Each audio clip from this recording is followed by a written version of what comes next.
le comento que esta dinámica que tengo es para conocer a más fisioterapeutas y también algo importante es dar a conocer nuevas áreas de desarrollo en cuanto a la licenciatura. Y antes de iniciar con las preguntas bases sobre su formación, me gustaría que hiciera una pequeña presentación, su nombre completo, cuántos años tienes, de qué universidad egresó y cuál es el área de enfoque que tiene. Claro, yo soy Víctor Raimundo Jáuregui Gutiérrez y egresé de la Universidad de Anáhuac, campus Querétaro. Actualmente desempeño mi área de profundización en la rehabilitación neurológica y recientemente también empecé a incursionar al mundo de fisioterapia intrahospitalaria. Entonces son las que actualmente ejerzo. Ok, justo también por eso lo invité, porque vi su perfil y tiene este apartado de fisioterapia intrahospitalaria y también en cuidados intensivos, ¿no? Es un área que muy pocos vicios se enfocan. Sí, la verdad es que es un área que se ha estado creciendo estos últimos años y es un orgullo poder estar en un lugar. Yo soy de la ciudad de San Juan del Río, en Querétaro, y pues es un orgullo para mí pensar que en la UCI, en donde estoy de voluntario, ahí inició todo. Ahí inició el buen Migue con toda esta revolución de fisio en UCI y pues ahora tengo la oportunidad de estar ahí, pues ahora sí que apoyando y pues para mí es todo un orgullo y como tú lo mencionas, no muchos nos inclinamos hacia esa área y para mí es todo un honor poder estar ahí apoyando a las personas desde... Cierto, el origen de fisioterapia intensiva, ¿no? Sí, justamente ahí creció todo en esa UCI del Hospital de San Juan. Al rato vamos a comentar un poquito más sobre fisioterapia intrahospitalaria y especialmente en la área de cuidados intensivos. Pero perfecto. Me gusta platicar con los invitados sobre cómo es que llegaron a fisioterapia, cuál fue el motivo, si llegaron por una lesión o ya tenía alguna idea de lo que realizaba un fisioterapeuta. Pues mira, curiosamente me gustaría empezar con una anécdota en mi vida que tuve. Tuve un accidente en el 2015, sufrí un atropellamiento y pues sufrí ahí algunas lesiones de fractura de columna, de cadera, de hombros, pero pues para ese entonces yo no tenía idea del alcance que podía tener la rehabilitación. Yo no tenía idea, nunca tomé rehabilitación ni nada. Y años después, en 2018, cuando empiezo a buscar universidades, inicialmente yo quería entrar a estudiar medicina porque la familia de parte de mi papá, la mayoría son médicos. Entonces yo siempre tuve la ilusión de estudiar y hacer la especialidad en cirugía plástica, precisamente por algunas cicatrices que me quedaron. Por aquí hay una oculta y otras que tengo en el cuerpo que pues yo sufrí ese proceso, ¿no?, psicológico de ver una herida en mi cuerpo y pensar en que estéticamente no era agradable y pues esa era mi ilusión, ¿no?, de aplicar a esa licenciatura, hacer esa especialidad y me hubiera gustado trabajar en esa cuestión de justo la cuestión reconstructiva, ¿no?, para que personas no vivieran esta situación. Pero cuando tuve oportunidad de ingresar en la Universidad Autónoma del Estado de Hidalgo, pues por ahí hubo una situación familiar que me impidió ingresar como tal a la escuela. Entonces me quedé en Querétaro y un familiar que está en el hospital aquí en San Juan justamente me comentaba, oye, pues pregunta en esta universidad que están dando becas y demás. Justo tenía un interno ahí rotando con él de esa universidad, de la Anáhuac. Total que voy, pedí informes y pues luego empecé a aplicar mi proceso de solicitud de beca y afortunadamente me dieron una. Entonces para mí fue pues un parteaguas porque pues yo nunca me había imaginado que pude haber estado en esa universidad. Fue toda una experiencia y pues así fue como llegué a la rehabilitación, entrando ahí a la Anáhuac. De hecho, cuando entré ahí apliqué igual el propedéutico para entrar a medicina, pero pues mira, no sé si era el destino, pero hice el propedéutico y lo pasé. Pero después hubo una situación donde directivos que estaban en ese momento me dijeron, ¿sabes qué? Pues en este momento no, por el perfil que tú tienes, no lo cumples, el que la Anáhuac quiere para un médico, entonces pues no te podemos aceptar de esa forma.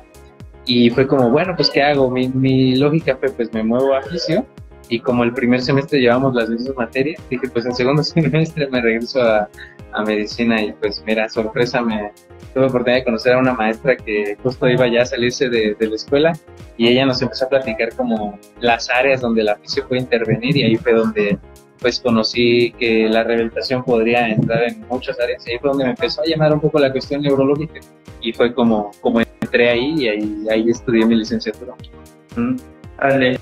Es algo súper común las historias que cuentan los fisioterapeutas, ¿no? Que tenían como segunda opción estudiar la licenciatura, porque primero estaba medicina, enfermería o odontología, ¿no? En dado caso.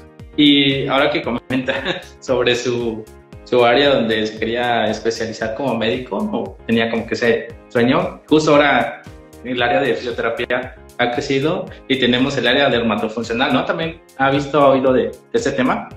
Sí, de hecho en la universidad donde estudié, sí se tocaba bastante el tema, ya que incursionaban bastante en la cuestión de terapia manual, por ejemplo, y sobre todo en invertir en tecnologías que, pues en teoría tenían ese beneficio en esas personas. Sí me llamaba muchísimo la atención cómo es que a través de justo tecnologías podían mejorar la cuestión de cicatrización. Fue lo que más me impactó, pero la verdad es que cuando entré más o menos en cuarto semestre, pues ya me dejó de llamar la atención, la verdad. O sea, siempre lo respeté mucho y seguía a un médico en Instagram, a Luis Vital, y ahí siempre seguía los procedimientos estéticos, pero pues fuera de eso ya lo dejé de lado, la verdad. Ya no fue mi área de interés, porque el enfoque de mi escuela era más hacia la fisiodeportiva. Tenía todo el perfil hacia la fisiodeportiva, entonces como que yo estaba ahí entre que la derma que me empezó a gustar, luego entre la parte deportiva que era lo fuerte de la escuela, y hasta que llegué a neurociencias, que fue que pues ya me quise entrar en esa área.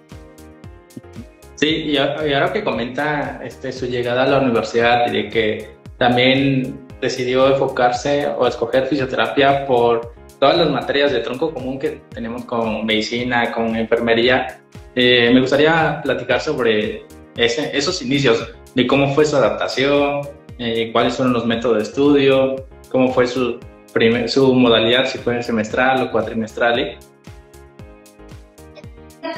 Claro, ahí en la universidad todo funcionaba eran todos semestres. Ahí en la uni, la metodología de la universidad es básicamente que cada materia tiene número de créditos. Entonces, eso es algo muy, muy, muy, muy bueno de la escuela, que tienes tu tronco común de las carreras las materias de tu carrera, pero también tienes otras materias de otros bloques. Por ejemplo, la náhuatl tiene el bloque náhuatl, el bloque de talleres, el bloque de formación integral, el bloque de deportes, el bloque de artes. Entonces tiene como requisito, te piden cursar otras materias aparte de las de tu carrera. Entonces ahí pues tuve la oportunidad de ir metiéndome a más cosas. Yo cuando empecé, justamente todavía mi carrera éramos nosotros la tercera generación, entonces todavía compartíamos muchas de las materias con medicina, porque precisamente se abrían los lugares y como éramos poquitos, por ejemplo mi generación empezamos 28 personas y en segundo semestre ya éramos 6. Entonces imagínate, fue ahí toda una anécdota que no es cierto, perdón, éramos 8. Entonces pues siempre había lugares para nosotros en las otras materias con los chavos de medicina. Entonces ahí fue donde yo empecé a convivir también con, en este caso, médicos, y la verdad es que en mi escuela al principio sí estaba muy marcado esa diferencia entre, pues nosotros como oficios, pues no, ¿cómo vamos a hacer lo que el médico nos indica y demás, ¿no? Como que ahí esa reña que creo que en otros lugares también está. Y afortunadamente ahí fue donde yo empecé a aprender diferentes métodos de estudio. De hecho, tuve la oportunidad en tercer semestre de conocer a mi actual esposa. Ella estaba estudiando en medicina y pues gracias a ella fue que también yo empecé a tener métodos de estudio, porque precisamente lo que te mencionaba de la beca se volvió un factor muy relevante, porque los primeros 2 semestres para mí eran mantener la beca. No estaba disfrutando tanto de la universidad. Para mí fue como, no, tengo que mantener esa beca porque si no, no podría pues, costear esa escuela. Y en tercer semestre que empecé a convivir pues con ella y con sus amistades y con otros compañeros de medicina, pues estudiaba con ellos. Lo que hacíamos es que en la biblioteca de la universidad, todas las ventanas y las paredes tenías oportunidad de pintarlas. Entonces nos reuníamos en la biblioteca y era todos los días. Esto pues era un contexto muy particular porque, por ejemplo, la escuela estaba muy lejos de donde yo vivía. Literalmente la mejor que está como en una orilla de aquí del estado de Querétaro, y pues sí te tenías como que mover muchísimo. De donde yo vivía eran como 30 minutos más o menos, entonces me iba en el transporte de la escuela y yo tenía que irme muy temprano. Eso sí fue algo que me marcó mucho porque pues imagínate, no era despertarte como 5 de la mañana en lo que te alistas, y siempre caminaba media hora hacia donde era el transporte. De ahí salía a las 6 de la mañana de donde lo tomaba, llegaba a la escuela como más o menos a las 7, y de ahí las clases a veces a las 9, a las 10, otras en la tarde. Entonces me quedaba todo el día en la escuela, y como no tenía medio de transporte más que el de la escuela, así es como me movía. Entonces en todos esos lapsos que tenía, pues era literalmente en la computadora. A mí siempre me funcionó estar realizando como si fueran presentaciones. De hecho, hasta la fecha es la forma en que yo estudio. Escojo el tema que más me gusta o el que quiero estudiar y empiezo a hacer como si fuera una presentación, una pequeña clase, y pues la leía para mí mismo, o cuando estudiaba con algún compañero, pues con ese compañero. Y con mi esposa lo que hacíamos era justo en la biblioteca rayar en las paredes, o nos compartíamos. Eso nos ayudó un buen. Teníamos por ejemplo, cuentas de Google donde se compartía en Google Docs, Google Drive, algunos documentos que subíamos de las clases. Y pues básicamente ahí, así fue como yo empecé a estudiar, con los apuntes de más personas que se armaban en las clases, y ya por mi cuenta pues yo hacía mi propio resumen en forma de presentación. Y después hasta la fecha el método que me ha funcionado, porque por ejemplo cuando tengo que hablar de algún tema, pues prácticamente ya tengo ahí la clase hecha, y nada más es pues modificarlo y meterle ahí la literatura. Pero fue básicamente como fue mi proceso para tener un método de estudio y pues ir.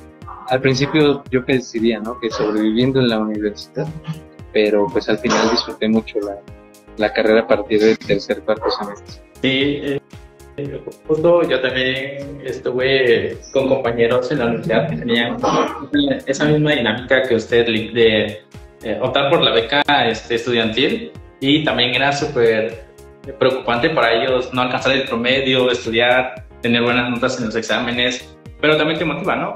Porque pues te ayuda bastante en cuanto a los descuentos semestrales. Y ahora en cuanto a su método de estudio que comentó, está súper bueno. Yo también hacía eso, me iba a la biblioteca. También algo importante para los alumnos que están estudiando la licenciatura es como que generar ese grupo, ¿no?, de compañeros con los que puedas compartir. Y en cierto modo, ¿no?, competir, porque pues eso ayuda a que cada uno empiece a estudiar, a leer más, y ante todo, ¿no?, compartir la información. Y algo importante también que dijo hace rato, que usted estudiaba, leía y trataba de compartir o explicar todo lo que leyó. Eso es un método bastante eficaz, ¿no?, en cuanto a temas no solo de anatomía, fisiología, sino ya lesiones, tratamientos. Eso ayuda a complementar bastante bien, ¿no es así? Sí, la verdad es que eso me ayudó mucho, aunque ahí en mi experiencia sí tuve, por ejemplo, de los 8 que éramos, digo que éramos poquitos. Como yo había iniciado el propedéutico con los compañeros de medicina, pues el contexto es que hice como una mejor relación con ellos que con mi grupo de fisio, porque ellos ya se habían conocido de antes. Entonces sí nos juntábamos para estudiar, pero el otro grupo, o sea, eran 6 personas como más unidas, y ellos se reunían a estudiar juntos, y al principio eso me afectó mucho porque yo decía, no inventes, o sea, ellos se juntan para estudiar y todo, y yo aquí al principio estudiaba solo, que fueron los primeros 2 semestres que te mencionaba, que ya a partir del tercero que empecé a juntarme más con medicina porque seguíamos llevando materias.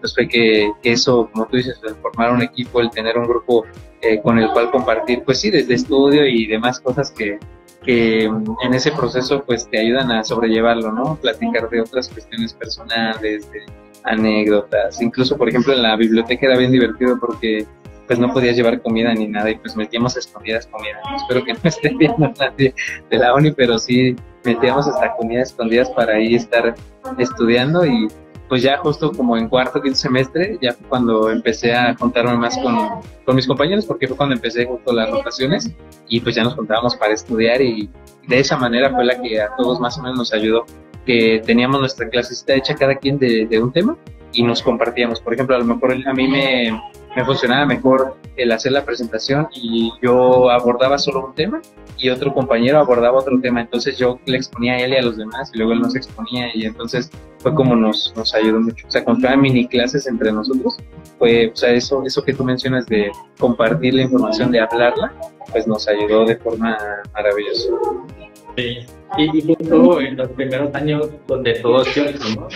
Todas las materias, pues es leer, hacer exposiciones en determinadas sesiones y tenemos práctica, ¿no? Y me gustaría abordar este tema de los primeros años porque, pues, lo que comenta usted, ¿no? Tenía como que bastante relación o interacción con los de medicina. Y creo que también los profesores tenían ese perfil, ¿no? De doctores, no eran fisioterapeutas los que daban la clase. ¿Cómo sintió en cuanto a la docencia? ¿Cómo llevó eso? Pues, por ejemplo, al inicio había materias que la verdad, justo por esa situación, se volvieron un poco tediosas. Me acuerdo en el primer semestre, bioestadística, biofísica, biología molecular, llevábamos también en primer semestre. Justo la mayoría del enfoque era más justo hacia la cuestión de medicina, sobre todo cuando abordaban casos clínicos, por ejemplo, que bueno, eso yo lo percibía, ¿no? Hasta que, pues, cuando ya interactué en el hospital me di cuenta que sí era importantísimo, pero sí al principio yo lo sentía como muy pesado, o sea, sentía que estaba muy marcada esa diferencia entre medicina y otras carreras. Entonces al principio sí, la mayoría de docentes que teníamos eran médicos. Me acuerdo que donde fue el parteaguas para la carrera y en donde estudié, pues fue cuando empezamos a llevar farmacología, que nos la iba a dar un médico que afortunadamente siguió trabajando junto con la escuela, pero el enfoque era así muy, muy complejo y fue donde la primera vez como grupo nos pronunciamos para decir, oye, pues nos gustaría tener profesores fisioterapeutas. Y fue ahí donde, pues la verdad en esa escuela sí escuchan mucho a los alumnos, entonces pues digamos que buscaron la forma de reemplazar al profesor por una fisioterapeuta y a partir de ahí todas las materias ya nos las empezaban a dar fisios. La única que sí puedo mencionar que la verdad es que el enfoque sí lo hizo muy integral fue en fisiología general, que nos las dio un médico que se llama Alfredo Manzano, que es médico general, pero hizo una especialidad en neurociencias del dolor. Entonces siempre todas sus clases las abordaba con muchos ejemplos prácticos, aplicables, y nos integraba muchísimo a nosotros. O sea, que estábamos ahí todos, los del grupo, y la verdad es que sí empezó a integrarnos. Entonces con él fue como la primera vez que fue esa experiencia de quitar esa etiqueta de que los médicos como que no nos tomaban en cuenta, ¿no? Y fuera de eso, ya a partir de ahí, en quinto semestre, fue que todas las materias ya nos las impartían fisios. Entonces sí fue como los primeros semestres nos costó adaptarnos a ese tema de cómo o sea, así como que no estaba tan valorada la profesión, la verdad. Y ya después de quinto semestre que nos empezaron a dar más materias los fisioterapeutas, pues no, ya cambió todo. O sea, cambió las rotaciones, cambió ahí en la escuela, en la náhuatl, está la división de ciencias de la salud. Entonces por primera vez empezó ya a haber una escuela de fisioterapia, se abrió una clínica en la escuela y pues empezó a crecer ya la carrera y a ser más tomada en cuenta para la escuela a nivel administrativo, para cuestiones de investigación, para talleres, para proyectos, para jornadas. Entonces a partir de ahí creció muchísimo, pero sí al inicio teníamos más ese perfil de docencia de parte de médicos y ya hasta un tiempo después cambió. Entonces también fue como ahí conocer un poquito las demás perspectivas de lo que vivían también los colegas de medicina. Pero también tiene esa ventaja, ¿no? De que un doctor te dé anatomía, fisiología, excepto biomecánica, donde sí deben tener un fisio. Pero como son materias de tronco común, creo que compartimos bastantes puntos con las áreas afines a la salud. Y ahora que comenta este apartado de donde todo era teórico, creo que también se le hace tedioso, ¿no? Y a usted no le va a preguntar si reprobó, se llevó una materia extra, porque creo que sí se aplicó en cuanto a la cuestión becaria, ¿no es así?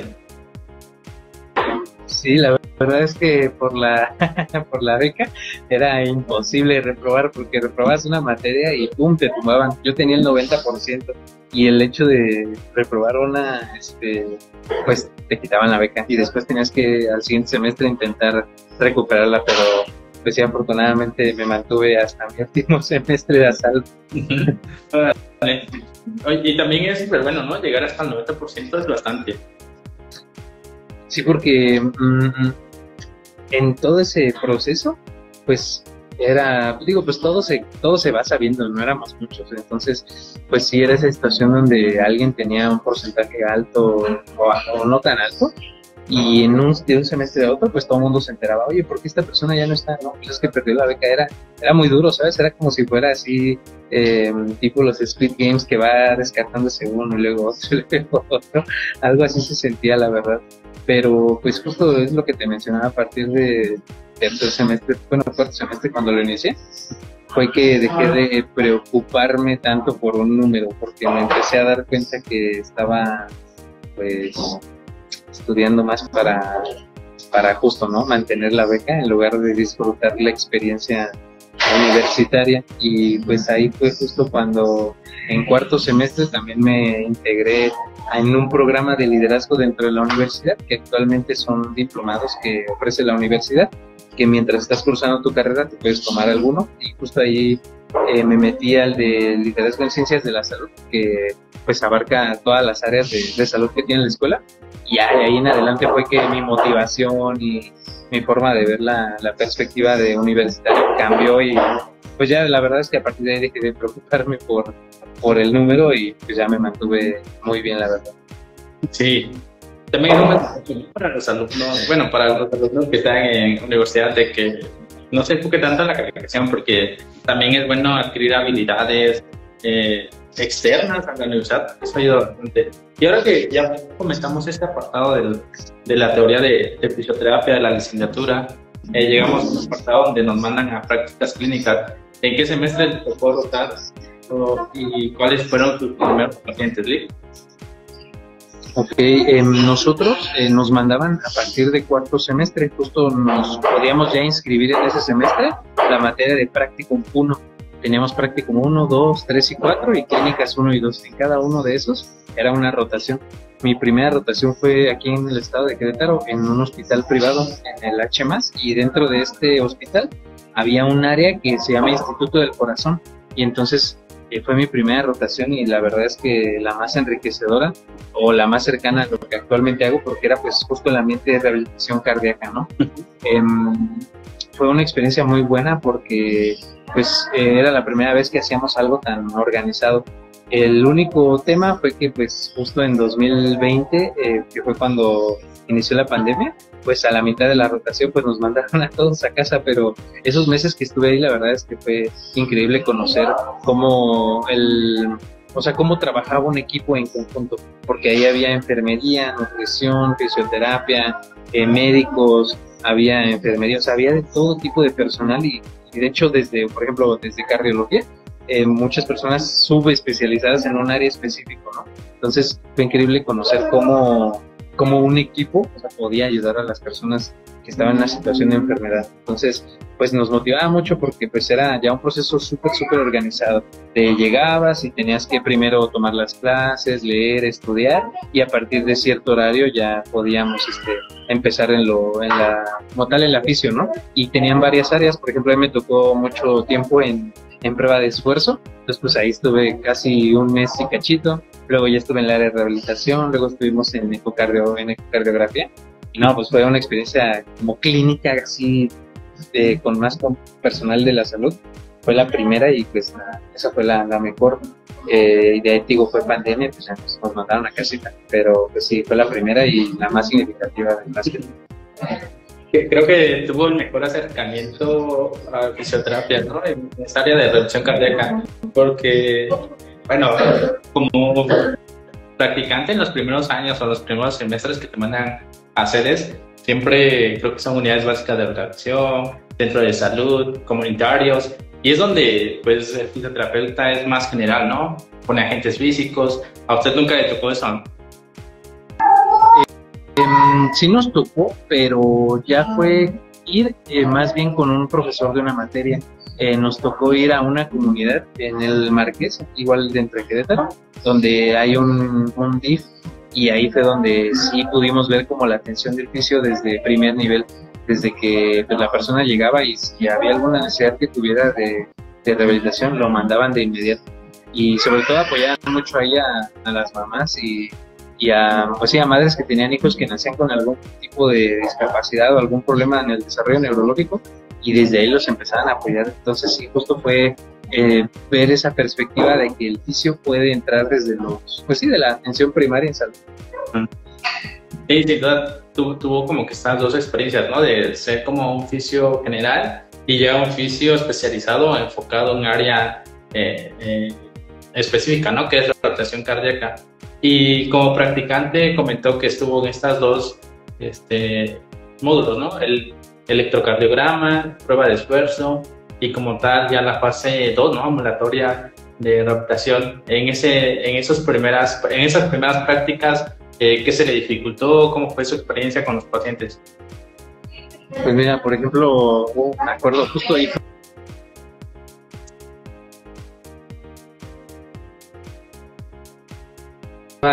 súper alto y muy fuerte, y entonces estábamos ahí platicando apenas con el doctor, nos estábamos presentando y era, mira, fíjate, nos tocó con el jefe de todo el área del Instituto del Corazón. Él estaba en la prueba de esfuerzo y en eso llega un médico así como a presentarle a un paciente, ¿no? Dice, es urgente, le estamos haciendo la prueba de esfuerzo porque pues necesita una cirugía, ¿no? Necesitan colocarle un stent, entonces se le hace una prueba de esfuerzo. Suben al señor, el señor grandote, el señor de Hermenegildo, jamás lo voy a olvidar. Era un señor como de 2 metros, y lo bueno que estaba mi compañero Gio, porque ahí lo pusieron detrás de él, y metieron el carrito de paro. Pues imagínate, yo primer día, no conocía nada del ambiente clínico, meten un carrito de paro, un buen de doctores, enfermería ahí, unos ahí con el carrito ya casi abierto, y de repente a mi compañero le dicen, ponte atrás por si se cae. Y nosotros, ¿cómo que si se cae? Y ya, ¿no? Total que empieza la prueba, al minuto 3 el señor se desvanece, lo agarra mi compañero, empiezan a abrir el carrito de paro, le pasan aminas, lo reaniman y pum, ¿no? Ya ahí escuchamos todo el chisme, que el doctor regañando al familiar que necesita ya la cirugía. Y fue un caso complejo porque el señor al final dijo, o sea, como que no quería aceptar la cirugía. Al otro día ya lo aceptó, su corazón no aceptó el stent, se hizo otra cirugía ya más compleja. Entonces ese fue mi primer día de prácticas, imagínate. Fue muy duro, pero pues ya a partir de ahí digamos que fue como, después de eso ya nada nos podía sorprender, la verdad. Entonces pues ya de ahí la verdad los casos eran más de rutina, porque mandaban a muchas personas que trabajaban en fábrica o en empresas o en oficinas, los mandaban a hacerse pruebas de rutina. Eso me gustó mucho porque yo no sabía, por ejemplo, los mandaban mucho de aquí en Querétaro, hay un corporativo que se llama Santander, y pues mandaban a todo el personal ahí a hacerse sus pruebas de esfuerzo. Entonces estaba súper padre que pues la institución de donde trabajan se preocupara por pues ver un poco de la función cardíaca, ¿no? Entonces la verdad es que estaba súper padre eso.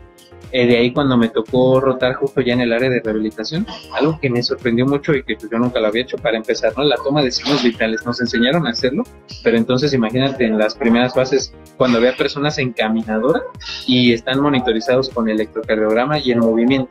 Y en movimiento nos pedían que tomáramos la presión arterial. Entonces fue todo un reto ahí, pues encontrar la forma de hacerlo. Uno apenas si se sabía poner el estetoscopio y pues te tenías que ahí trabajar esa parte, ¿no? Y era bien loco porque haz de cuenta que tú la tomabas y estaban las caminadoras y enfrente estaba el doctor, el de electrofisiología, con las computadoras viendo todos los electros de los pacientes. Y entonces tú le decías cuánto tenía de presión y te volteaba a ver y te decía, ¿seguro? Y tú así dudabas y de repente, pues la verdad sí muchas veces era de que dudabas y ya le hablabas a la persona que era la encargada de esa área, pues ya te ayudaba, ¿no? Y la verdad muchas veces sí estabas bien, y la verdad es que era como ahí justo empezar a confiar en uno mismo. O sea, fue como, o sea, ya estás aquí, confía en ti mismo. Y así fue como mi experiencia, y la verdad es que las personas que estaban cursando su proceso de rehabilitación, me sorprendió lo agradecidos que eran con todo el personal y la relación que hacían. O sea, yo entiendo esta cuestión laboral y como la relación que se hacía de médico-paciente y fisio-paciente, pero la verdad es que ahí las personas sí como que pues indagaban muchísimo en su contexto personal muy específico, entonces pues se hacía una relación más amplia con los pacientes y súper agradecidos, súper comprometidos, les llevaban regalos a los doctores, a los fisios, los invitaban a pues así a eventos personales, entonces toda esa experiencia en pocos meses fue muy enriquecedora por parte de los pacientes, que todo lo que nos enseñaron, y porque ellos sabían que éramos practicantes, el hecho de que nos dejaran pues tomarles la presión, participar en la rehabilitación con ellos, nosotros darles las indicaciones del ejercicio, pues fue muy enriquecedor, que ellos estaban simplemente aceptando nuestra ayuda, ¿no? O sea, confiando en nosotros, y pues obviamente nosotros pues guiados y supervisados, pero sí fue como esa sensación de, ok, confía en ti, puedes hacerlo, y las personas te están ya dando la confianza, o sea, no teníamos nada que perder más que pues, comprometernos a pues así hacer las cosas. Ahora que comentas su primera experiencia en el área de prueba de esfuerzo, pues le tocó un evento adverso, ¿no? Según todos los artículos, las guías de práctica clínica, comentan que es muy poco probable, ¿no?, que suceda eso, pero su primera experiencia con un paciente que presentó ese evento. Y también ayuda bastante, ¿no?, y que tengan un equipo multidisciplinario que esté vigilando al paciente justo a la hora de hacer la prueba de esfuerzo. Y en su caso, en esas prácticas ya sabía un poquito de BLS, ya sabía dar RCP.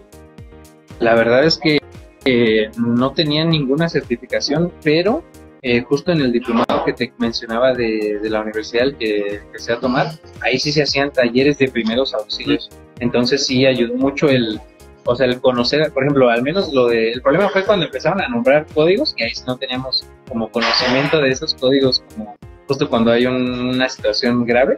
Pero digo, cuando entró el carrito de paro y lo reanima, pues ahí ya al menos habíamos conocido pues lo que era un desfibrilador, el tema de las compresiones y todo, como pues sí, justo este protocolo que empieza en el BLS, ¿no? De cómo iniciar el protocolo, digo, ahí se saltan algunos pasos porque pues ya estás en el hospital, pero sí fue como de solo verlo en la teoría y en un taller explicado y pues con un maniquí allá verlo en persona, pues sí impacta mucho, pero como tú dices, al final queda como aprendizaje y pues se vuelve muy enriquecedor tener una experiencia como esas, ¿no? A pesar de que fue un evento adverso, pues sí, el haberlo visto y pues puesto en práctica, pues fue también muy enriquecedor. Sí. Después de ese evento ya no le asustaba nada, ¿no?, de lo que sucedía en la sesión de revisión cardíaca. Y ahora comenta que también tuvo este apartado o estas prácticas en el módulo de fisioterapia o rehabilitación como tal, y comentó de cómo estaba monitoreado el paciente, ¿no? También la toma de signos vitales es un punto importante como fisioterapeuta. Tal vez en la universidad te dan como una práctica sentado con tus compañeros, puedes repetir la toma 2 o 3 veces, pero ya con paciente y más ya en su prueba, la caminadora, pues es un poquito más complejo, ¿no? Y si no has practicado mucho, pues hasta dudas, ¿no? Como decía hace rato, si te miraba el cardiólogo o el enfermero, pues te ponía más nervioso. Sí, la verdad es que eso fue como lo más, que te digo, lo bueno que nos agarraban, o sea, conocían el contexto que éramos practicantes, entonces pues sí cotorreaban con nosotros en plan, oye, pues sí estás seguro de que esos son los signos y todo, pero pues lo bueno que siempre, o sea, nos decían a veces que si nos equivocábamos, nos decían, no, pues repítelo y no pasa nada, ¿no? O sea, no hay ningún inconveniente. Pero sí fue, justo es el tema, ¿no? O sea, a partir de ahí empezar a ser consciente de la importancia de la toma de signos vitales. O sea, fue ahí clave y eso tuvo un desenlace interesante cuando fue nuestro examen final de esas prácticas, porque pues surgió la duda, ¿no? De, oye, pues ¿qué pasa si conectamos el electro mal? Y justo se lo pusimos al revés a un compañero y pues salió, obviamente las derivaciones salieron alteradas, ¿no? Y justo ese electro de ese compañero que yo le puse mal los electrodos, venía en el examen, o sea, que dijeras que por qué estaban así las derivaciones, ¿no? Y la respuesta era, pues, que se ponían así solamente en el contexto de una dextrocardia y, pues,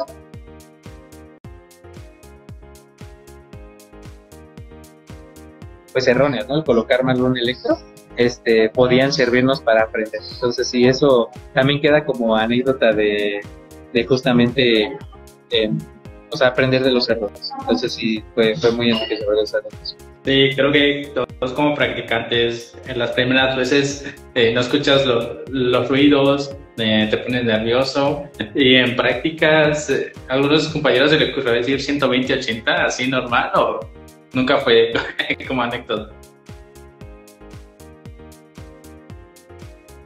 Oye, y justo eso que mencionas, o sea, nosotros a lo mejor conocíamos lo básico que pues está en las guías y lo que podíamos leer ahí de información, porque pues todavía no estábamos adentrados a conocer como así, o sea, sí era práctica basada en evidencia, pero no teníamos como acceso, no sabíamos cómo buscar la última evidencia. Entonces justo, ¿no? Nos basamos así como en el, por ejemplo, ¿no? Cuando ahorita que decía 120-80, que nosotros cuando empezamos a ver las guías, pues sí era como de, no, pues tienes que ser súper exacto, súper preciso, y la verdad es que pues los doctores como ya tenían todo bien monitorizado, pues muchas veces algún dato lo llegaban a redondear, ¿no? Si hicimos 131, 68, entonces ya ellos redondeaban a 130, ¿no? Y entonces ellos te decían 130 y tú así como de, no, o sea, ¿cómo es que el paciente puede dar el dato tan exacto así en un número cerrado, ¿no? Entonces sí, eso nos causó conflicto al inicio, pero sí fue la forma en que me llevó al menos a mí y a mis compañeros a aprender a tomar signos. Y cuando nos tocaba en otra materia, a ver, díganme la técnica de Carbone y de signos vitales y todo, pues ya nos la sabíamos. Sí, sin duda. Y también ayudó bastante en cuanto a su formación, ¿no? Tener estas prácticas en reposición cardíaca, porque ya en semestres más avanzados nos enfocamos en ejercicio terapéutico, la dosificación, y para tener los parámetros adecuados pues tenemos que tomar signos vitales, monitorear al paciente, ¿no? Es algo fundamental. Eso complementa bastante. Bueno, más en su práctica clínica que tuvo. Sí, justo la verdad es que, como te mencioné al inicio, en mi escuela el enfoque se fue más después hacia la parte deportiva. Entonces las siguientes rotaciones que tuve fue más enfocado a, bueno, por ejemplo, una vez fue en clínica de un profesor y era fisiodeportiva y de trauma. Otra rotación que tuve fue en un centro de adultos mayores. Era privado, no era un asilo, era un centro privado. Y ahí pues también había acceso a todo. En ese, por ejemplo, sí hubo más cuestión de ejercicio y, por ejemplo, grupal. Y aparte de grupal, pues específico como para cada... O sea, por ejemplo, había 3 grupos de adultos mayores, los que tenían mayor independencia, los intermedios o que tenían alguna discapacidad en cuanto a movilidad, y las personas que sí ya tenían un deterioro cognitivo. Entonces, pues sí fue como muy, muy enriquecedor como aprender a, justo lo que tú dices, dosificar el ejercicio en diferentes tipos de poblaciones, en diferentes tipos de patología, y que pues ahí parecía... O sea, por ejemplo, en la gerontología que hacíamos, gerontogimnasia, perdón, pues muchas veces era como los mismos ejercicios para todos, pero ahí era donde tú empezabas a notar las capacidades de cada persona y cómo cada persona, a pesar de algún tipo de discapacidad que tuvieran, podían hacer el ejercicio a su manera, a su ritmo, y que siempre estuviera dentro de parámetros de seguridad. La verdad es que ahí fue donde, en ese tipo de lugares, al menos en lo personal, fue donde más experiencia tuve cercana al ejercicio, a la dosificación, al entrenamiento. Porque sí es verdad que en las otras clínicas donde estuve, y fue como un poco el enfoque que había de más la cuestión de agentes físicos y demás, entonces sí como que a mí la verdad en lo personal desde el primer momento nunca me gustó, nunca le supe, se me complicó mucho porque en la clínica de la escuela, cuando me tocó hacer mi servicio becario, era en la clínica de la escuela y la verdad la mayoría de atención eran los mismos deportistas de los equipos de la uni y era más justo agentes físicos, terapia manual. Y la verdad es que yo nunca fui afín a eso. Ya después tuve oportunidad de adentrarme más y entender el funcionamiento de esos equipos, pero sí, afortunadamente nunca me encantó, y cuando me tocó de forma voluntariamente a fuerzas aplicarla, pues no, hombre, era muy confuso para mí eso de dosificar. Por ejemplo, hablabas del ejercicio, no puedo dosificarlo, pero luego justo llegamos de repente a alguna rotación y lo primero que te preguntaban, más allá de si sabías la patología de la persona, era si sabías dosificar el electro o el ultra, y era como, no, esas son cuestiones ahí ya matemáticas, ¿no? Mi mente, ¿no? Ya no podía, pues. Sí, yo también recuerdo eso en la universidad cuando te daban clases para dosificar el ultrasonido por el área, multiplicarlo, y después te das cuenta que no tiene tanta evidencia, no funciona mucho en los pacientes, pero pues es una fase, ¿no? Como fisioterapeuta en formación tienes que pasar las materias y pues ya al final decides en qué enfocarte. Y ahora, Link, ya que comentamos un poquito sobre sus prácticas clínicas en la universidad y que le tocó pandemia, después de haber terminado la universidad, le tocó servicio social. ¿Cómo fue su año de servicio? Pues fíjate, ahí fue donde ya empezó todo lo que hasta la actualidad tengo oportunidad de hacer, que fue a raíz del servicio social, porque yo percibía, la verdad, que la universidad no había aprendido mucho, porque llegué al hospital y pues ahí en el Hospital General de San Juan del Río justamente, pues llegué y pues fue empezar a conocer las áreas de hospitalización, ¿no? Que medicina interna, que cirugía, que la terapia, que pediatría, que UCIN, que urgencias, y era como, wow, o sea, aquí está la necesidad, ¿no? Y un hospital público, y por ejemplo, el Hospital de San Juan me gusta mucho porque, pues San Juan del Río es un municipio aquí en Querétaro que está muy cerca de la capital de Querétaro, donde ya hay más hospitales y todo, pero en San Juan llegan todas las personas de comunidades cercanas, de municipios más pequeños aledaños, entonces llegan personas con muchísima necesidad y con, por ejemplo, con recursos más limitados, entonces ahí donde tú veías la verdadera necesidad de la persona. Y mi primera rotación en el servicio social fue justo la terapia intensiva, y pues no, o sea, llegué y pues los doctores empezaron a hablar en el pase de visita. Yo no tenía ni idea de qué estaban hablando, no tenía idea de cuando me decían, oye, tienes que ver a este paciente, que ayudarle con la tos, que este paciente lo extubamos y queremos que aguante. Y yo, no, de verdad que las primeras 2 semanas fue para mí un martirio, o sea, porque no entendía nada, no sabía cómo acercarme, que para mi suerte el diplomado, el que tomé de la escuela, pues eran profesionales de otras áreas, entonces sí tuve oportunidad de, gracias a eso, y ya agarramos más confianza, de comunicarme, y fue la forma en que yo fui aprendiendo ahí, porque me acercaba a los doctores y ellos la verdad estaban con una disposición increíble de enseñar, y así fue como empecé a meter a la fisio de UCI, porque pues ahí, o sea, empecé ahí y ahí terminé. Entonces ahí fue como me desarrollé más como profesional. Algo que también me ayudó mucho, que es como una pequeña ventaja injusta que tuve, fue que 2 meses antes de entrar al servicio social ahí en el hospital, yo me fui al hospital a rotar con el neurólogo. Entonces yo me quedé con él 2 meses, todos los días me iba con él ahí en el hospital, y ya después entré al servicio. Entonces la cuestión de valoración al menos ya la traía un poquito más más afinada, y pues, al menos me defendía con eso. Y pues esto de comunicar me ayudó mucho a estar con los doctores, y pues ya empezar a aprender más de las cuestiones de terapia, ¿no? Del contexto de los pacientes, de por qué la importancia de movilizarlos y todo. Y pues ahí la verdad es que también mis compañeros estaban en el servicio que ya iban de salida, ellos que también a 2 específicamente, y se los agradezco mucho a Oscar y Manuel, que la verdad es que si no hubiera sido por ellos, quizá yo no me hubiera podido desarrollar tanto en esa área, porque ellos me enseñaban mucho, luego a veces hasta se escapaban de donde estaban rotando para ir a ayudarme, me decían, si ocupas ayuda me dices, ¿no? Y luego hasta la jefa los regañaba por andar saliéndose de sus áreas, pero pues me ayudaron, y eso fue algo que me ayudó mucho a ir ganando confianza, porque si algo sí fue relevante fue, pues tú ves al paciente en cama y la primera emoción que tuve fue miedo. Dije, ok, ya, yo soy el fisio, yo lo tengo que movilizar, pero ¿cómo lo hago? Tengo miedo, y si lo lastimo, y si lo muevo mal, y si desconecto algo. Fue como así fue mi experiencia del servicio, o sea, mi primera rotación ahí, y pues con mucho miedo, pero ya a partir del primer mes ya me desenvolví más, y ahí roté en medicina interna y cirugía, pues ya después de haber rotado UCI, la verdad es que pues lo percibía uno un poco más sencillo. De ahí mis rotaciones fueron con médicos, porque también nos dan rotaciones con los médicos.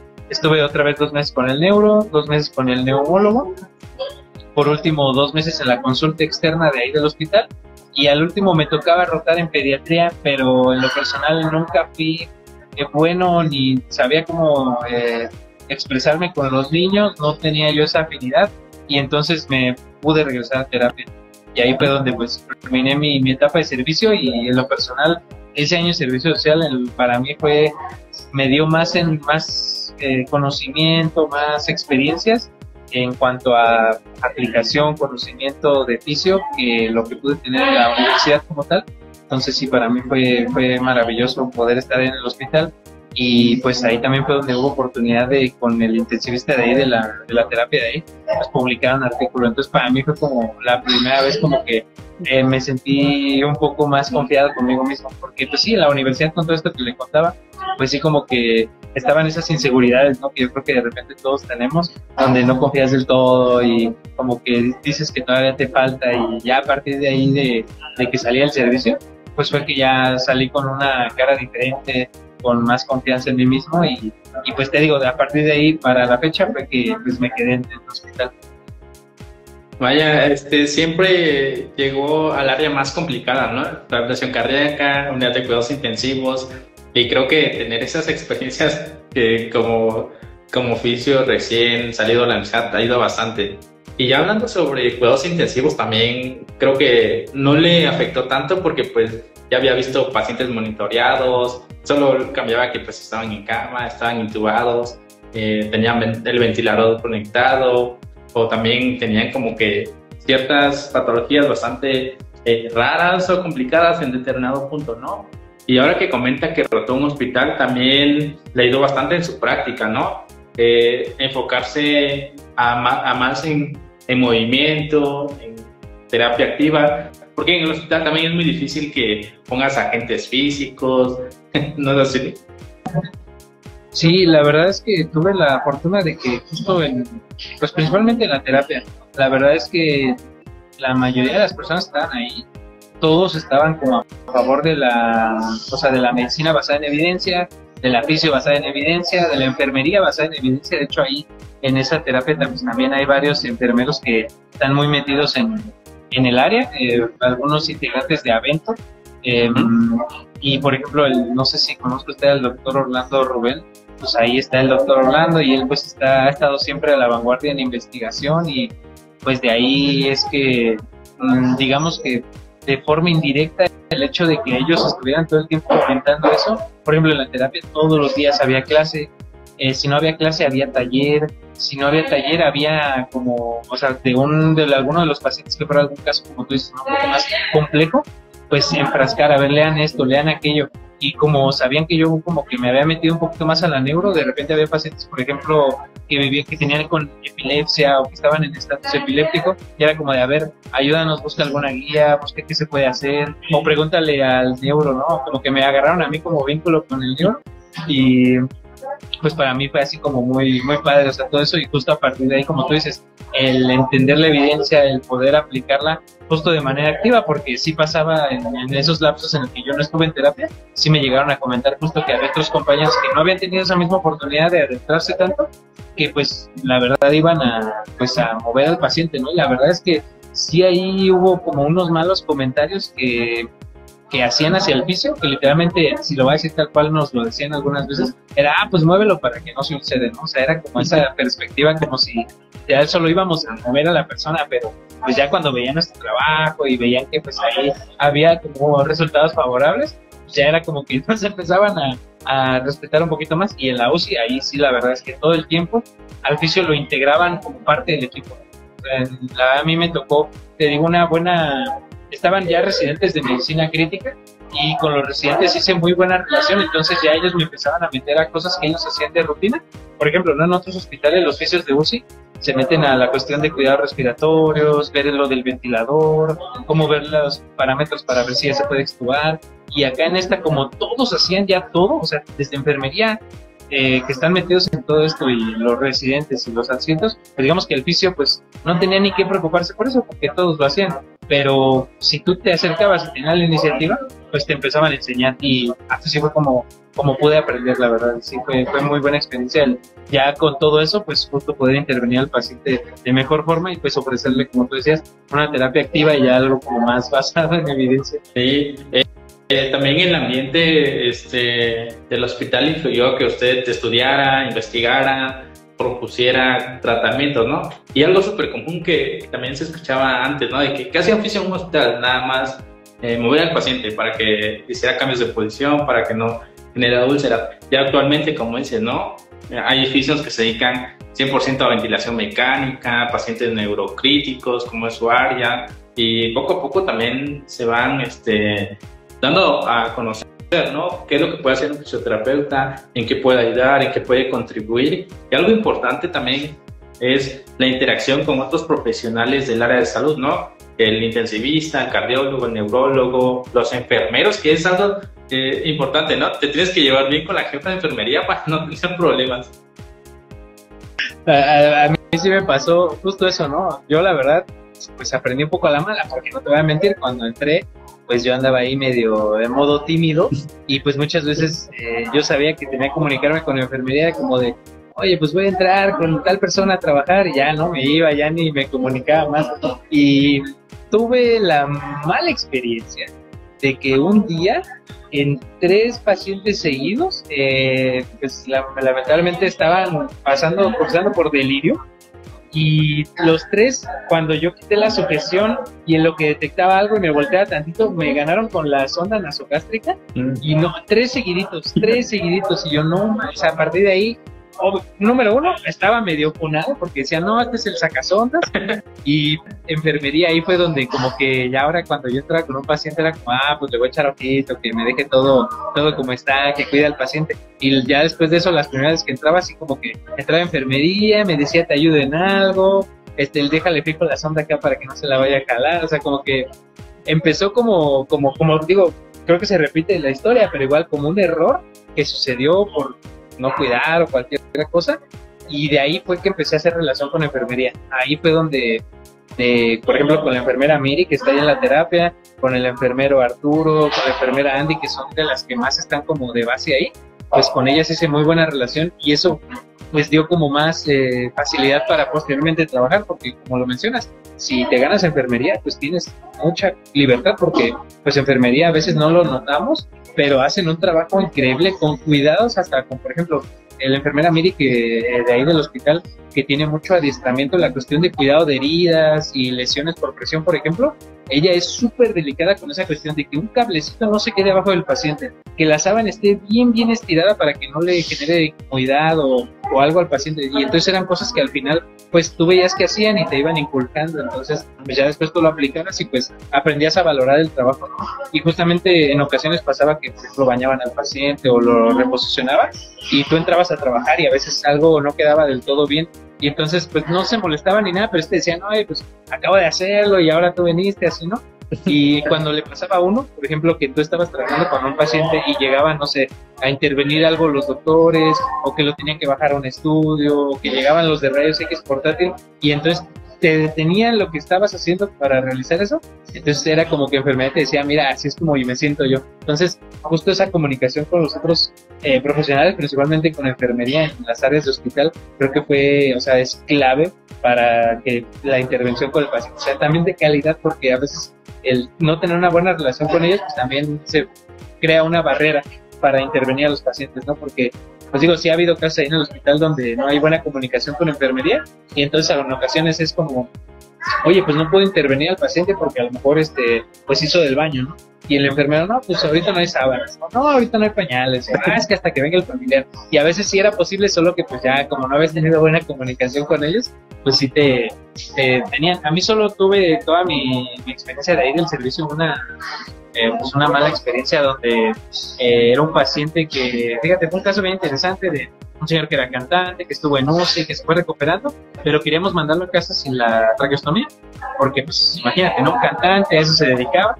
En total que se hizo todo el protocolo para que se pudiera decanular e irse a casita ya cantando de nuevo, ¿no?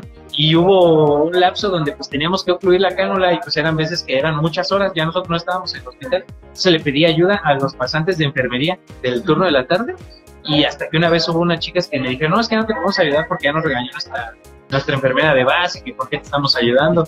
Y fue la primera vez como que tuve un problema que fue como de, oye, pues no, o sea, no me están ayudando a mí como tal, o sea, es más a beneficio de la persona, ¿no? Entonces fue la primera vez que, pues, mi primera sensación fue enojarme y pensar en irle a reclamar o irle a decir, es que esto es a beneficio del paciente, o sea, como esa cuestión de egos, ¿no? Que te puede llegar a atacar y querer tener la razón de algo, pero pues más bien fue tener inteligencia emocional y estar abierto al diálogo. Entonces me pude acercar a ella y conversarlo de una forma más asertiva, escuchar también a la persona por qué sucedió eso y pues empatizar con el por qué no me iba a dejar con sus pasantes que me ayudaran, y pues entenderlo y explicarle las necesidades de la persona, y pues al final se llegó a un acuerdo. Entonces también ahí eso me hizo entender que hablando se entiende uno.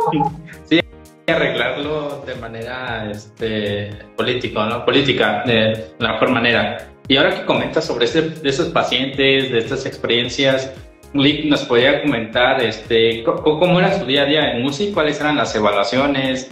¿Qué datos tomaba del paciente para iniciar su sesión? Claro, por ejemplo, mira, ahí la rutina de la terapia intensiva, casi siempre iniciaba a 8:30 de la mañana, porque era el pase de visita. Como te mencionaba, pues sí nos integramos al pase. Entonces, desde ahí era como el primer acercamiento. Lo que yo hacía, que fue algo que afortunadamente pudo dar pie a que se siguiera haciendo, pues yo ya sabía que el pase era a las 8:30, pero me iba antes, llegaba antes a la UCI.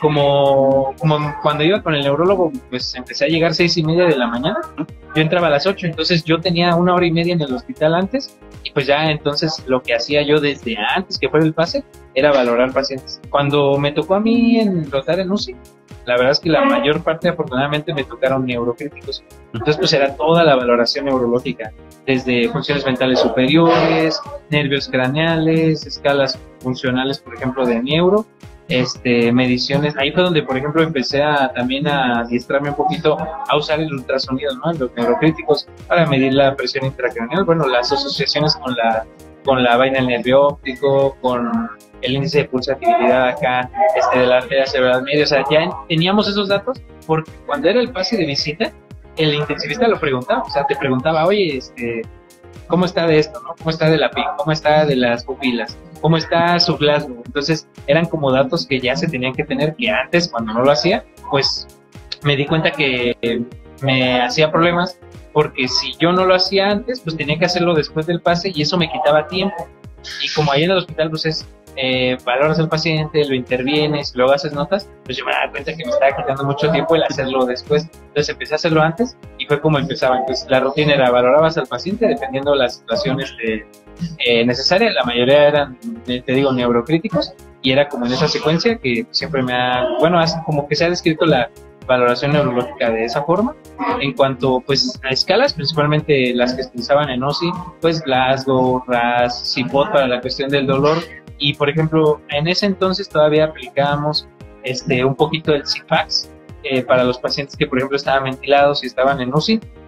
Después un poquito de, como cambiaron justo los residentes, pues ya no se puede aplicar luego, pero lo que siempre dejábamos de base pues era el IMSS. O sea que la escala de movilidad de UCI, que siempre la tuvieran presente todos los doctores, para que ellos supieran en qué situación estaba el paciente, si ya se estaba sentando, si ya se estaba parando, si la persona ya era un poco más independiente. Entonces ahí metíamos ya también algunas evaluaciones funcionales, o por ejemplo algo que también nos empezaron a dejar mucho hacer a nosotros los fisios, era justo lo de cuidados respiratorios. Si había algún paciente que ya estaba como que progresando la función pulmonar y podía retirarse el ventilador, a nosotros nos encargaban mucho el tema de, oye, pues revísale la NIT, ¿no? Que es la presión inspiratoria, revísale el P01, ponle en prueba de ventilación espontánea. O sea, como que ya nos empezaron a integrar un poquito más.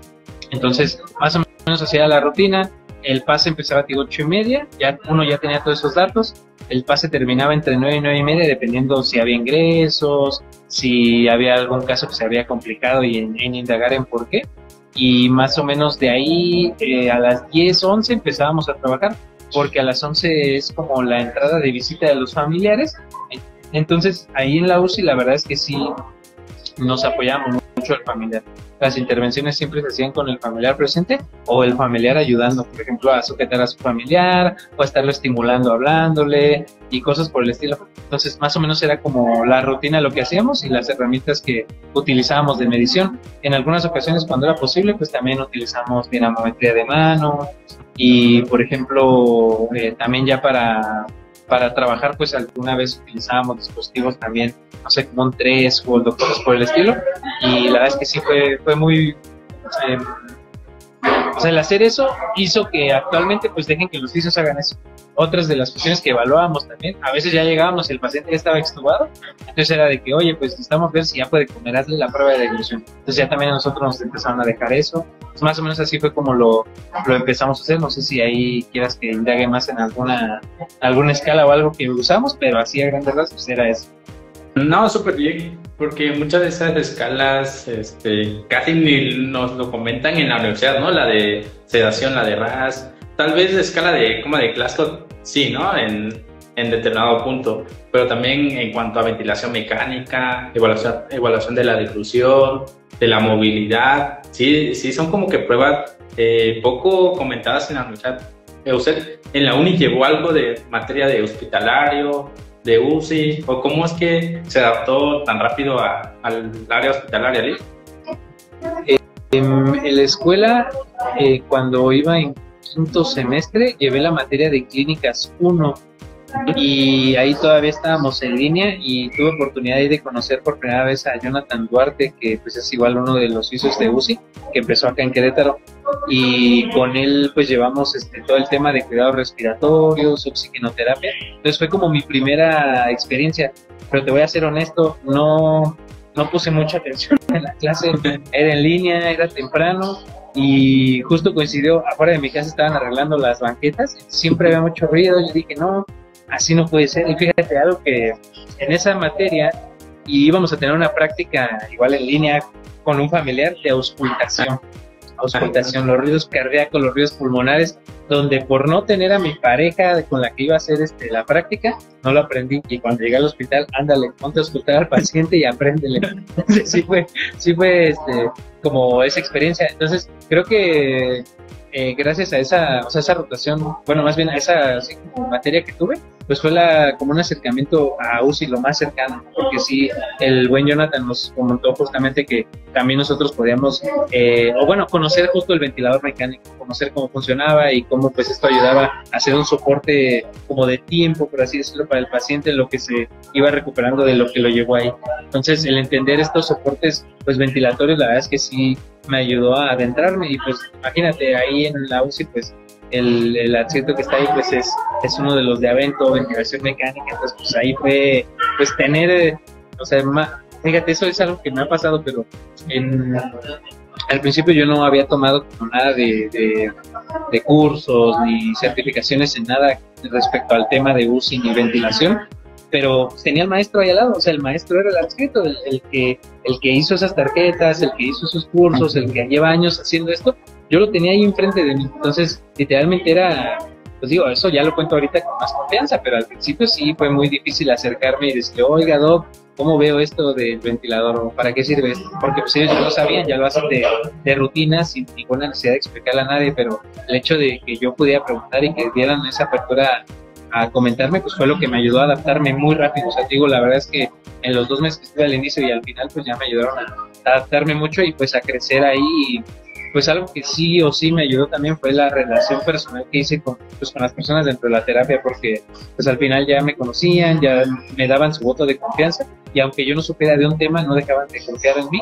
Y pues al contrario, era, oye, pues está este tema, queremos que tú lo hagas, pero si no lo sabes hacer, pues investígalo, o te ayudamos a investigarlo. Entonces también eso fue como toda una buena experiencia para poder adaptarme más rápido y pues poder desarrollarme en esa área. Sí, sin duda, ¿no? Tener esta práctica constante te hace como que formar la rutina, ¿no? Ya lo haces de manera inconsciente, evalúas de una manera un poquito más rápida, más eficaz. Y bueno, hablando de UCI, Liv, ¿cuántos pacientes atendía al día? Ahí la terapia de aquí del hospital pues es de 7 camas, casi siempre habían 5 o 6 pacientes, y de esos la verdad es que así como intervención de rehabilitación o de movilización temprana, por lo menos siempre ha habido así como 2 o 3 personas que atender. A veces había más y a veces había menos, pero la mayoría del tiempo cuando yo estuve siempre había al menos 3, y sí me tocó, te digo, como una temporada donde había muchas personas con algún problema neurológico. Entonces casi siempre tenía como 2 neurocríticos y uno de cuidados respiratorios, por ejemplo, algún SDRA o alguna telectasia así muy fea o algún daño pulmonar, algo, pero casi siempre tenía puro neurocrítico. Entonces al día más o menos eran 3 personas. Que lo que sí pasaba era que en ocasiones cuando en UCI, digamos, ya había atendido a 2 pacientes que tenía indicados y al tercero no, porque no cumplía criterios, por ejemplo, me subí al 3er piso a apoyar. Y ahí fue donde también empezamos a mover más la fisio en el hospital, porque, por ejemplo, justo como nosotros habíamos ya practicado mucho lo de pruebas de difusión, en medicina interna las pruebas de difusión se las empezaban a pedir a fisioterapia. Entonces de repente subía y era como de, oye, échanos la mano con una prueba, o échanos la mano porque este paciente está desaturado. Entonces al día empecé a atender 3 personas, y había días muy buenos que, por ejemplo, atendía 6, 7 personas, y ahí pues ya no soy yo solo, sino ya con ayuda de más fisios de ahí del hospi, o incluso algún médico, algún interno echando la mano. Entonces sí, entre 3 y 6 personas como al día era como lo base que hasta la fecha se sigue haciendo. Creo que también tuvo una buena carga de trabajo, ¿no?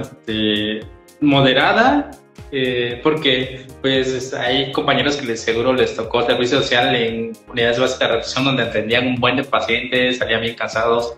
Creo que usted tuvo como que ese equilibrio, ¿no? Entre ver pacientes, también le daba tiempo a estudiar, ¿no? Porque era algo importante estar actualizado y más en el hospital, ¿no? Que decía que se basaban en medicina basada en evidencia. Sí, justamente eso fue lo que me ayudó mucho cuando yo estaba con el neurólogo. Con él me tocó muy buena temporada porque estaba otra persona más, el hijo del neurólogo, su novia de ese chico, y nos tocaban residentes de medicina interna. Entonces el nivel que había ahí era muy bueno. O sea, el neurólogo la verdad es que es una eminencia aquí en el hospital, y pues las personas que estaban con él tenían ya mucho adiestramiento en valoración, en fisiopatología. Entonces era o lees o no puedes, y la verdad es que el neurólogo siempre fue muy, pues al principio muchos podrían pensar que era mala onda, pero por ejemplo me acuerdo muy bien cuando estábamos una vez con una persona que tuvo un EBC y estaba otro oficio y estaba yo, y sí me acuerdo que nos empezó a preguntar como aspectos, ¿no?, de la fisiopatología o demás, y él dijo algo, ¿no? O sea, dijo, es que ¿cómo pretendes rehabilitar a esta persona si ni siquiera conoces la fisiopatología, o si no conoces tal escala, o si no conoces cómo valorar este aspecto de la lesión? O en el estudio de imagen que él nos enseñaba, es que si tú no sabes reconocer esto, de qué lado es el infarto, en qué región está, pues ¿cómo pretendes después ayudarle, no? Entonces, eso fue algo que al principio sí parecía como, un ataque, pero después te das cuenta que es la realidad. Y ahí cuando estuve con él hice yo el hábito de todos los días, no me iba a dormir si no había leído algo. Y pues la verdad es que tampoco era como que yo me exigiera de que tienes que leer tal guía de 100 hojas. No, era pues léete un artículo, léete un abstract, compara un artículo con otro, o sobre todo lo que tú decías, ¿no? El repasar temas que a veces ya vimos, pues repasarlos. No sé, por ejemplo, la escala de Glasgow, que con Neuro era pues todos los días verla muchas veces y profundizar mucho en cada aspecto específico de la escala, porque por ejemplo a veces llegamos a urgencias y estaba el paciente en consideración y tú llegabas a valorarlo y pues para ti tenía un Glasgow de cierto puntaje y de repente decías, bueno, está en consideración, o sea, ya interpretabas más eso. Entonces sí, eso me ayudó mucho. O sea, eso desde que entré ahí, antes de ya iniciar mi servicio, el hecho de haber rotado con el neurólogo me ayudó a mí a hacer ese hábito de todos los días estudiar algo, todos los días leer algo. Y a veces es donde uno busca herramientas. ¿Cómo lo leo? Porque a veces pues buscas el artículo, lo lees, pero está en inglés o no está de libre acceso, y es donde a veces como que se puede dificultar el leer, por así decirlo, o el tener la información. Entonces ahí pues el neurólogo nos daba muchos tips de cómo buscar los artículos, cómo indagar en lo importante, cómo pues descartar algunos que a lo mejor no aplican a tu contexto de tus pacientes. Y pues eso me hice el hábito, y todos los días hasta la fecha trato de leer algo. Y en ocasiones, si no es directo el artículo, pues buscas a lo mejor, por ejemplo, en Twitter, ahorita en X, pues es muy fácil que alguien, no sé, suba el artículo, suba el resumen, suba puntos clave, y ya después, pues ya cuando tengas un poquito más de tiempo lo profundices. Eso que mencionas de hallar un equilibrio entre, pues, atender a tus pacientes, leer y demás, pues es clave, y sí me ayudó mucho.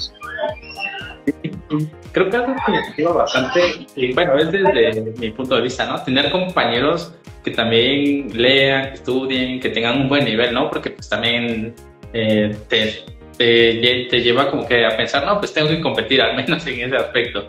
Ahora, ya que comentamos su servicio social, tuvo bastante experiencia en la unidad de cuidados intensivos, se adaptó bastante, y hace rato comentó, ¿no?, de que siempre lee, siempre intenta investigar algo nuevo, y que tenía como que profesores de Avento, de los cursos, y justo llegamos a ese punto de cuáles son los diplomados, cursos que ha tomado para enfocarse en esta área de cuidados intensivos o neurorehabilitación, Lick. Pues mira, pues la primera pues sí, como algo extra que hice fue justo ese diplomado que tomé en la escuela, ¿no? Diplomado de liderazgo en ciencias de la salud. Pues ahí lo más importante fue, uno, saber comunicarme con otros compañeros de las áreas de la salud, conocer cómo pueden intervenir, porque una de las actividades, para no hablar así de tanto al respecto, pero una de las actividades que se hacían, que fue mi favorita, era el panel multidisciplinario. Se exponía un tema y se invitaba a un ponente de cada área para que ayudaran a resolverlo. Por ejemplo, enfermedad renal, entonces invitaban a un nefrólogo, a un ingeniero biomédico, a un psicólogo, a un nutriólogo, a un fisio. Entonces, ese tipo de de talleres fueron los que más me gustaron, hasta que después yo tuve oportunidad de participar en uno, justo en el tema de enfermedad renal. Fue ahí muy padre poder ahora, de ser mi actividad favorita, ahora yo participar en ella. Después, ya entrando al hospital, pues digo, los cursos que te da el hospital, ¿no? El tema de lavado de manos, infecciones asociadas a la atención en salud, que parece como más de tienes que tenerlos, pero ya cuando te pones a indagar a profundo de la importancia de eso, pues te das cuenta que sí o sí tienes que tomarlos. Después, justo cuando ya me empecé a querer adentrar más a la cuestión del neuro, justamente la página de Fisioterapia en Salud Mental lanza el diplomado de Neurología Clínica en Fisioterapia, que la verdad es que yo querer buscar una formación, llegó esa, y fue la que más me gustó por temario, por duración, por accesibilidad de tiempo y todo, y fue como la primera formación de neuro que tomé, que fue ese diplomado.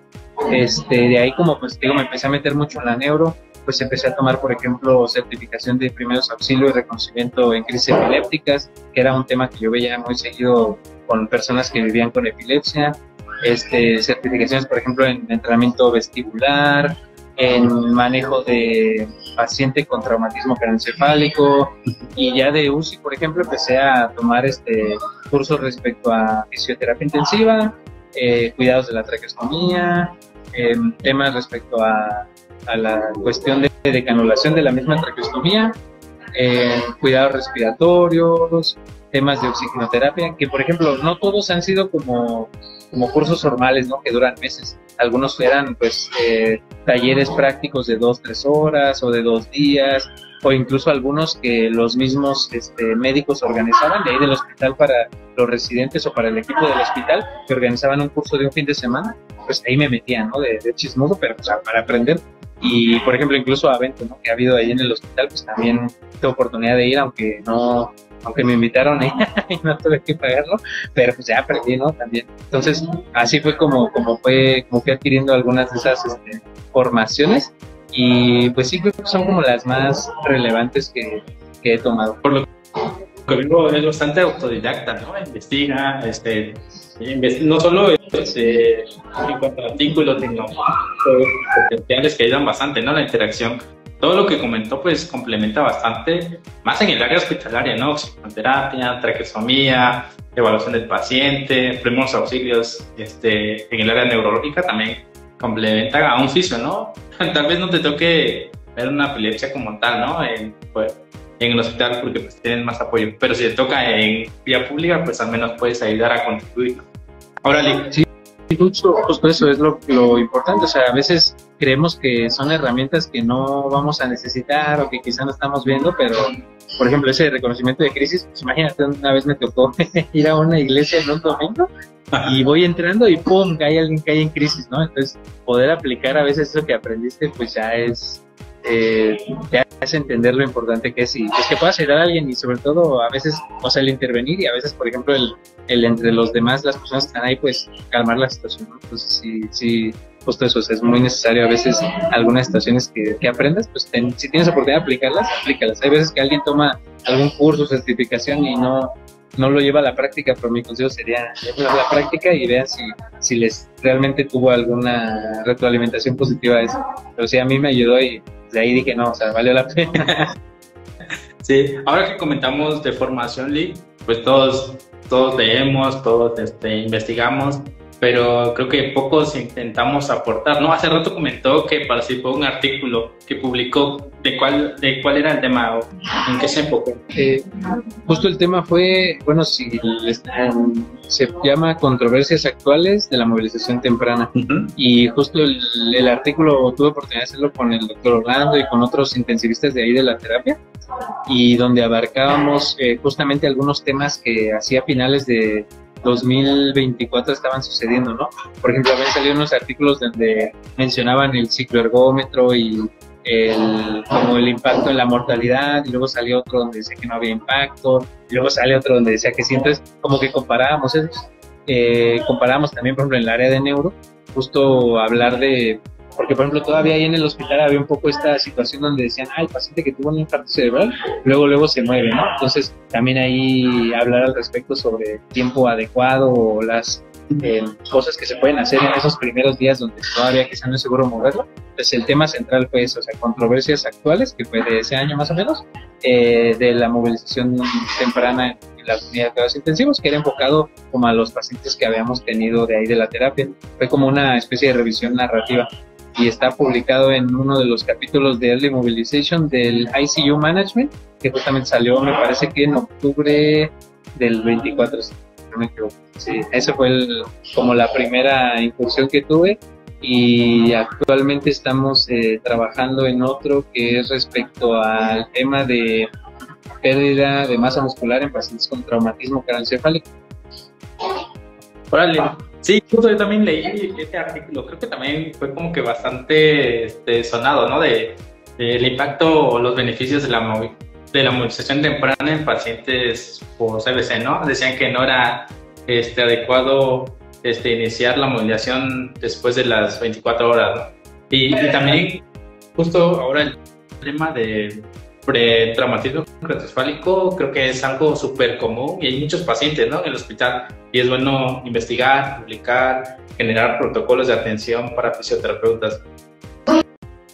Sí, y justo, por ejemplo, aquí en el hospital es un tema relevante porque pues el hospital está casi al lado de la carretera 57, la México-Querétaro, entonces era muy común que llegaran personas de accidentes de tránsito, entonces nos tocaba atender muchas personas con traumatismo craneoencefálico y justamente ver cómo el rol del fisio ahí,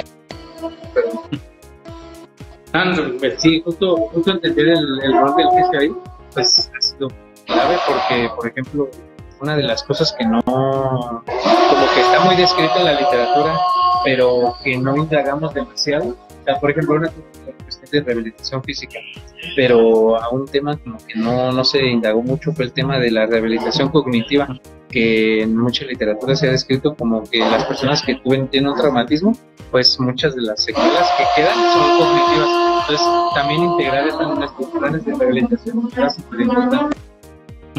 Sí, sin duda, en ese apartado de TC, sí, es bueno que se generen protocolos, no solo en el área de hospitalaria, ¿no?, sino pues alta en cuanto a terapia física. También justo quería comentar este último apartado, Lee, y ya para no extender más la entrevista, porque ya vemos casi más de una hora, y es sobre redes sociales, porque justo lo conocí aquí en Instagram. ¿Cuál fue el origen? ¿Qué incentivó a crear su cuenta?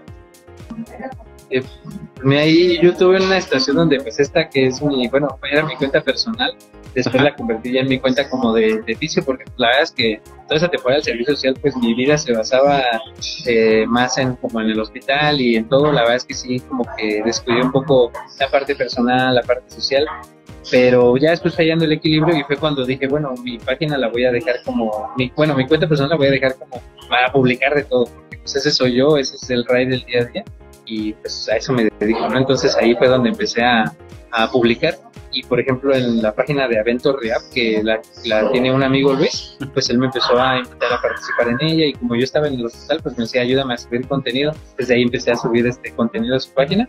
Entonces lo que empecé a hacer fue que, por ejemplo, a veces lo subía en la mía y lo etiquetaba él y cosas así por el estilo.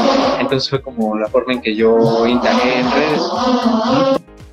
Sí, justo vi que también está con Avento y no me había dado cuenta hace como unas semanas cuando estaba revisando su perfil para la invitación, y como dice, ¿no?, también algo importante de redes sociales es comunicar, ¿no? Estas entrevistas tienen ese objetivo, y usted que ya está enfocado en un área también ayuda a difundir información del área de neurorehabilitación y en unidades de cuidados intensivos también.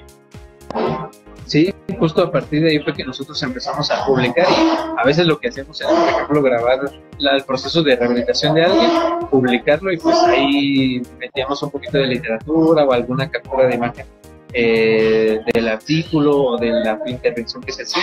Ya fue la forma en que pues empecé a intervenir en redes. De ahí la verdad es que hubo una situación ya de forma interna en el hospital donde como que prohibieron un tiempo como grabar y todo, entonces ahí sí estuvimos como algo inactivos, pero ahorita ya la fecha nos permite nuevamente, y pues ya estamos como intentando pues mantener ahí pues sí, algunas publicaciones. Entonces sí, fue la forma en que yo empecé. Pues ya a la fecha, ahora sí, esta sí creo como mi cuenta de fisio de rehabilitación, y pues ahí publico, la verdad la mayoría de veces es como mediante historias, que es como yo he tenido oportunidad de conectar con más personas, así como afortunadamente nos conocimos. Y pues sí, a través de ya publicaciones ya un poco más formales, donde pues ya que a veces no están seguido publicadas, porque a veces esperamos como todo el proceso de recuperación de la persona desde el hospital, que es algo que queremos hacer, que muchas veces nos pasa, que vemos a alguien desde el hospital hasta su rehabilitación fuera del hospital, y como que esperamos a tener un proceso para publicarlo. Entonces por ahí en un tiempito más se vienen como algunas publicaciones de casos de éxito, por así decirlo, que pues son muy buenos y muy lindos, y que nos ayudan a pues entender cómo pues, a veces podemos ir más allá y no solo atender en el hospital, sino lo que se puede integrar con más colegas y todo fuera de... Sí, y justo el último punto que también me gustaría preguntarle es sobre el taller de fisio, ¿no? Creo que empezó a publicar en esa página, o lo invitaron. Sí, justo en el taller del fisio, es una clínica que está aquí en San Juan, que la lleva un compañero, un colega, y pues justamente nos conocimos en unas jornadas que él realizó en beneficio de un chico, fíjate, bien interesante. Ellos estaban apoyando a un chico que se fue al Mundial de Serbia de natación, entonces organizó unas jornadas de fisio hospital y deportiva, y ahí me invitó y fue como lo conocí, y de ahí pues él nos invitó a mí y a otros compañeros a trabajar con él, y ahí fue que pues pude entrar ya con lo que yo profundicé más, que es en la neurorehabilitación. Entonces pues ya hice mi propia como división dentro del taller del fisio. Pues así fue como pude entrar a trabajar con él, gracias a unas jornadas donde me invitó. Ya actualmente pues ya estamos como colaborando más en conjunto, y hacemos como más contenido también, y pues ahí si tienen oportunidad de dar una vuelta ahí en el taller del fisio en redes, pues vamos a estar subiendo contenido de lo que hacemos día a día, ya sea cada uno desde su área, yo que voy al hospital, ellos que van luego a campo, van a ver a personas a domicilio y demás. Pues sí, fue como llegué ahí con ellos, muy feliz de poder colaborar. Sí, es la ventaja de estar en redes sociales, ¿no? Conoces a más fisioterapeutas, te invitan a sus proyectos, y haces una buena comunidad. Bueno, ya con eso terminamos todos los puntos que quería abordar con usted de la entrevista. ¿Y qué le pareció esta dinámica de interactuar en vivo? Pues me gustó muchísimo. Ahí lo único pues que me tuve que mover del lugar, pero la verdad es que está increíble. Me gusta mucho el formato, y como te había mandado ahí un mensajito, la verdad es que las preguntas me parecen muy relevantes, muy completas, y pues nos da a nosotros los que participamos pues la oportunidad de indagar pues sí en aspectos personales, profesionales, y pues, que al final han tenido impacto en nuestra vida y a lo que nos dedicamos hoy. Así que me parece muy bueno el formato, y pues muchas gracias por la invitación, Raciel. Vale, y sí, siempre lo comento al final de las entrevistas, Lick, de que la primera intervención es para conocer al fisio que está detrás de la cuenta, y en un futuro podemos agendar una segunda transmisión y hablar de un tema específico. ¿Qué le parece? Sí, totalmente de acuerdo. Ahí en ese caso, pues si en algún momento se puede, pues, hablar creo que casi no lo he visto en neurorehabilitación, así como en otras páginas o publicaciones que hablen sobre la cuestión del fisio en epilepsia, y cómo podemos apoyar a esas personas, y que pues así de rápido pues mencionar que tiene un impacto en su calidad de vida muy bueno. Entonces quizá ese tema a lo mejor yo lo dejo como propuesta, ahí igual a ver qué opinan las personas, pero sí, para hablar sobre epilepsia sería muy increíble. Sí, va. Sí, es un tema que no es tan popular ni común, y estaría bueno abordarlo, desglosar temas, puntos, y más con usted, que ya tiene como el perfil, ya tiene toda la información. Claro. Muchas gracias, Raciel. Encantado de conocerte, y gracias por todo, por estar aquí. Vale, entonces nos despedimos y nos vemos en una próxima misión. Gracias. Hasta luego. Gracias, Raciel.